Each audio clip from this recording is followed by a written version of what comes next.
So the last chapter I want to talk about is the music of the trading post. So this is the chapter that relates to this beautiful cover. And here's where I trace how music was interwoven into the fabric of fur trade society and interactions around the trading posts. And so it's what I found is that it's especially during the period of intense competition before 1821, where you can witness these very frequent dances being held in the trading posts. And part of that is actually due to the nature of the competition at the time.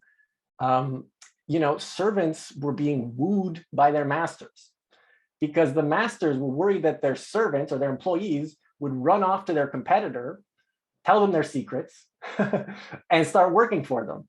And so this was a way that masters, were benevolent for their men, for their servants. They would host dances and treat them with food and drink. And you see this a lot up until 1821. You also see an interesting interaction with Indigenous people. There's a pattern that you see men of the Indigenous band who's trading at the post. Sometimes they would perform their dances for the people of the post during the day, conduct their trade.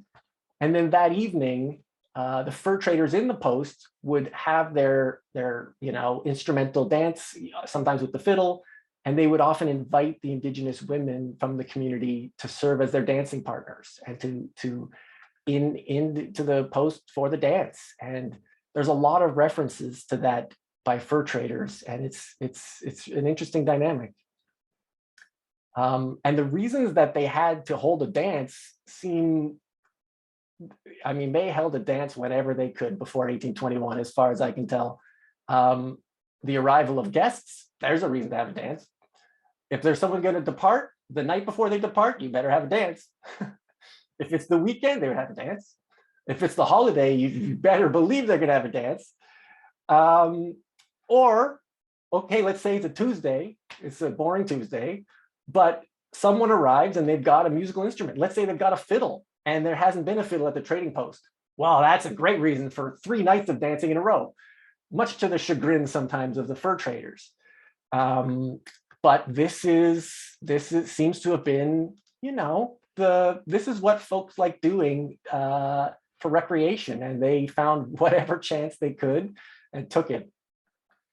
The largest dances were held either at the summer rendezvous, when the various fur traders and their employees who were working in these satellite posts would congregate at the larger posts, such as Fort William at the western end of Lake Superior.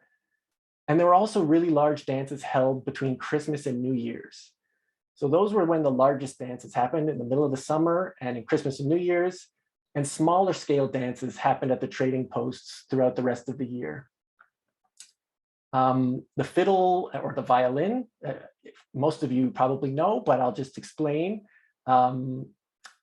Fiddle is just another word for violin, but it tends to be the word used to describe the folk tradition. So the non-literate, non-reading music, learning by ear and playing the dance tunes, that's the fiddle tradition. So I just want to clarify. I'm sure my fiddle teacher, Ann Liederman, is saying this is basic stuff, but just so everyone is aware, because people have asked me, what's a fiddle?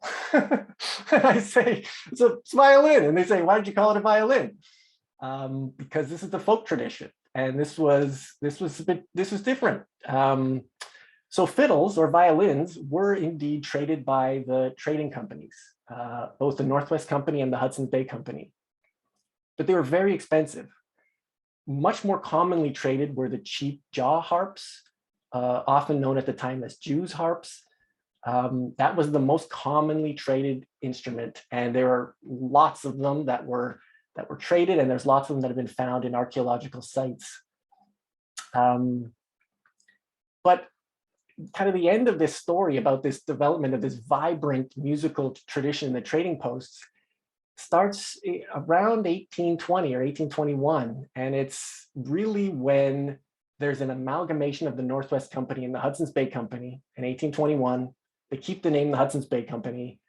And their new governor, George Simpson, is looking for efficiencies and cutting costs. And he thought that the frequent dances were an incredible waste of resources, an incredible waste of both food and drink, and, you know, in that sense, but also a waste of the men the next day who would wake up late and maybe be hungover. And he describes in his journal in angry words the effect that these dances are having on his business. So George Simpson really starts cracking down in the 1820s through the 1830s and 40s on the prevalence of these dances, especially being hosted in the trading post. And at the same time, in the 1820s, is when missionaries, Anglican, Methodist, and Catholic, are invited into the trading post network to proselytize. And they took aim immediately at this instrumental music tradition and this pattern of holding regular dances, and saw it as very dangerous and sinful. And you can see that right away, there's a dampening of this that really, I think, by the 1840s, signals kind of a new era regarding at least the music culture of the fur trade.